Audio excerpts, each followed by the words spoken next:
Come nel secondo atto, la storia riparte dall'ultimo incontro, ma qui le immagini scorrono veloci. C'è il grido di vittoria dedicata alla madre Adriana, ma subito via ad altri incontri per difendere il titolo, tutti vittoriosi, sotto le musiche più acclamanti e motivazionali della saga. Rocky diventa sempre più famoso e ricco, appare su copertine di rotocalchi, fa spot pubblicitari, ha fama e gloria, ma mentre tutto questo passa frettolosamente nei frame, dalle poltroncine del pubblico intravediamo un personaggio dal tratto oscuro, arcigno, muscoloso e determinato, con una cattiveria negli occhi indescrivibile, che si muove fra gli spettatori e zitto zitto osserva gli incontri di Rocky. Ma intanto combatte anche lui, vincendo match su match al limite del regolamento e della violenza, invocando a gran voce ai giornalisti una sfida con il campione del mondo, Rocky Balboa. La vita intanto scorre tranquilla per lo stallone italiano, circondato dall'amore di Adriana e del suo bimbo, nonostante qualche problematica di famiglia, dove troviamo il nostro eroe pronto ad aiutare il suo amico nonché cognato Poli,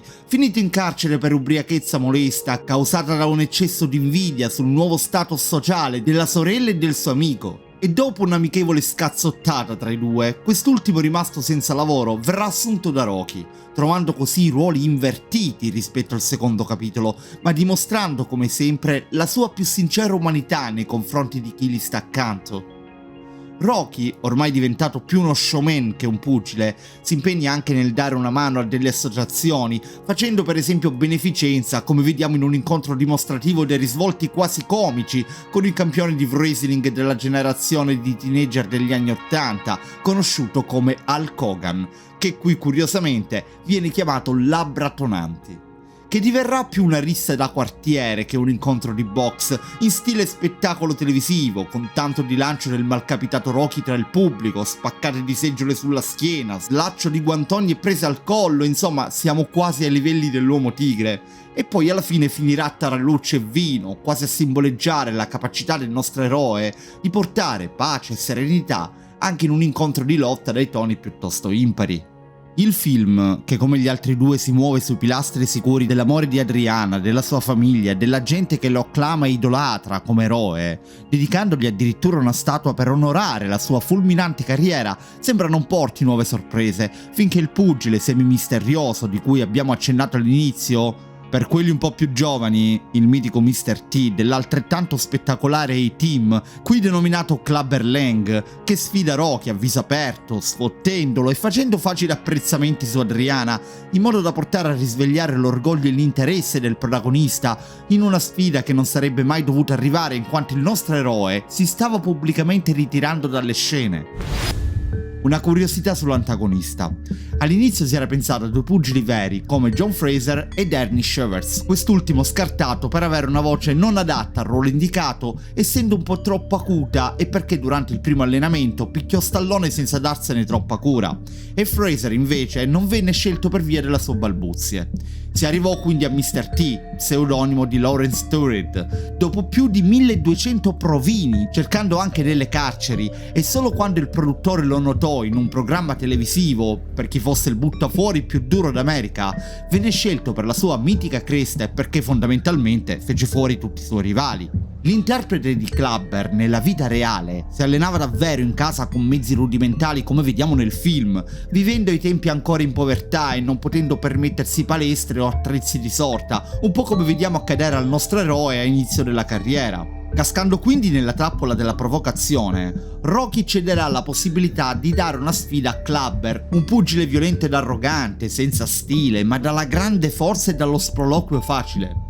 L'allenatore, amico di sempre, è il primo a credere nella determinazione di Balboa e nelle sue capacità pugilistiche. Avvisa però Rocky dei pericoli che corre, in quanto gli incontri svolti fino adesso per difendere il titolo sono stati organizzati ad hoc per farlo vincere, per proteggere lui, la sua fama e la sua gloria, e lo avverte che non è più pronto ad affrontare un avversario di tale calibro, cattivo, determinato, senza scrupoli, perché oramai il mitico Stallone italiano si è civilizzato e non è più avvezzo a competere in questa situazione. Ma dopo una tranquilla discussione, Miki deciderà di allenare per un'ultima volta il nostro campione, scelta di cui si pentirà quasi subito, vedendo come si prepara Rocky, in un ambiente agiato e sfarzoso, in una sorta di ring circo, senza la concentrazione necessaria per combattere un qualunque match, con cameraman, fotografi sempre accanto, evidenziando in questo modo un'altra traccia autobiografica della sua vita, come già successo negli altri 2 capitoli, mostrando spettacolarmente la mancanza di privacy dopo la celebrità acquisita coi precedenti film. Inoltre il suo pupillo è in preda a un delirio di eccessiva sicurezza nella vittoria e pensa più a mettersi in mostra alle telecamere e ai giornalisti più che allenarsi duramente, nella convinzione che sia un match non troppo difficile visto la scarsa tecnica dell'avversario. L'allenatore diverrà quindi come un padre buono per Rocky e nonostante sia conscio della pessima scelta del figlio prediletto, lo asseconderà fino alla morte. Perché già, purtroppo Miki, già vecchio e sofferente di cuore, in uno scontro rissa prima del match fra i 2 pugili, a suon di dichiarazione al vetriolo da parte di Clubber, e non ha mai perso occasione di denigrare il nostro eroe davanti a tutti, stampa compresa, riesce a spaventare il povero Miki, tanto da procurargli un infarto che gli risulterà fatale. Rocky quindi sarà costretto a salire sul ring a combattere, ma senza il suo allenatore che lo accudisce e lo incita, ma soprattutto senza una preparazione adeguata. Dopo un piccolo sprint iniziale, portato più dalla rabbia per lo stato di salute del suo mentore moribondo nello spogliatoio, che dà una tattica precisa, si troverà KO in solido round e perderà il titolo di campione del mondo, venendo annichilito dai brutali colpi di Clubber.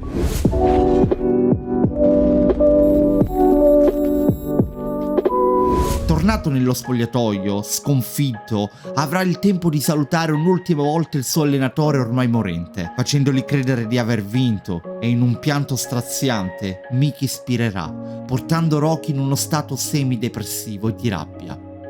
È evidente che il campione rimane scioccato sia per la perdita del suo amico allenatore che per la presa di coscienza del suo limite fisico e mentale. Andrà quindi a prendersela con la statua a lui dedicata, tirandogli addosso il casco della sua moto, scaricando la sua rabbia contro se stesso.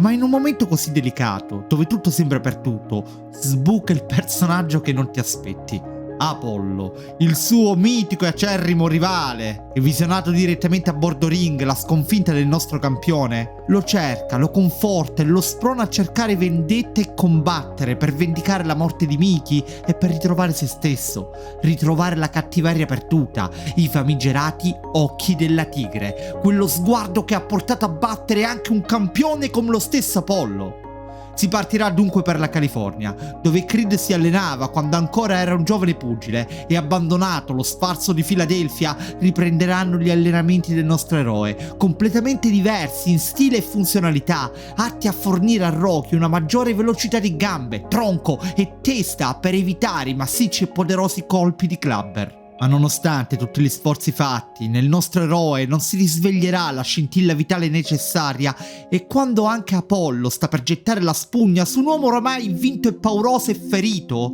la sua donna, in una bellissima scena ambientata in una splendida spiaggia californiana, prenderà per mano il suo amato e lo convincerà a spronarsi, a togliersi di dosso tutti i sensi di colpa per la morte di Miki, tutte le sue interiori debolezze che ne limitano le prestazioni, e di tornare a combattere non per lei, non per Miki, non per suo figlio, non per Apollo, non per la gente che ancora lo ama, ma solo ed esclusivamente per se stesso. A chi è capitato questo miracolo sa di cosa sto parlando, una forza che crea dentro di te una determinazione tale che niente e nessuno può sconfiggere. Gli occhi della tigre sono in tutti noi, dobbiamo solo lavorare su noi stessi, credere ciecamente nelle nostre potenzialità, e i nostri limiti corporali verranno superati dalla forza della nostra mente. Può trattarsi di una dieta ferrea che ci fa stravolgere il nostro corpo, rendendoci più forti e determinati. Può essere riuscire a sollevare più di 100 kg di panca piana, può essere superare quell'esame bastardo per trovare il nostro lavoro. Qualunque sia l'obiettivo, sappiate che solo questa presa di coscienza della nostra potenzialità può portarlo a termine. E a tal proposito, anche per evidenziare maggiormente le caratteristiche fisiche dell'antagonista molto più possente di Rocky, Stallone si mise a dieta ferrea perdendo quasi 20 kg in modo da sembrare più piccolo ed elevare le caratteristiche dello scontro ad un assioma di Davide contro Golia. Ecco cos'è un attore con i controcazzi. Apollo riuscirà, assieme ad Adriana e al fidato e sempre presente Poli, a far riprendere gli allenamenti che mano a mano saranno sempre più intensi e che doneranno a Rocky più mobilità, più corsa, più fiato, più resistenza. In questo capitolo è più viva che mai la filosofia dell'allenamento iperintenso come sfida al limite del proprio corpo, una corrente di pensiero che negli anni '80 si svilupperà sempre di più con personaggi del calibro di Schwarzenegger, Lou Ferrigno ad esempio, che struttureranno corpi così perfetti, sicuramente anche con l'utilizzo di anabolizzanti, va bene, ma senza avere le nozioni di biomeccanica e nutrizionali che abbiamo oggi. Ma come fecero ad arrivare a questi risultati? Perché nel film il buon Stallone si reinventerà ancora una volta, diventando più svelto, più reattivo, più coriaceo ad incassare? Semplicemente perché la sfida del nostro eroe e dei citati atleti era contro loro stessi. Una partita difficilmente giocabile da chiunque, ma che con grande autocontrollo e rigorosa dedizione è dimostrato si può portare a termine, con risultati che possono andare al di là della nostra immaginazione.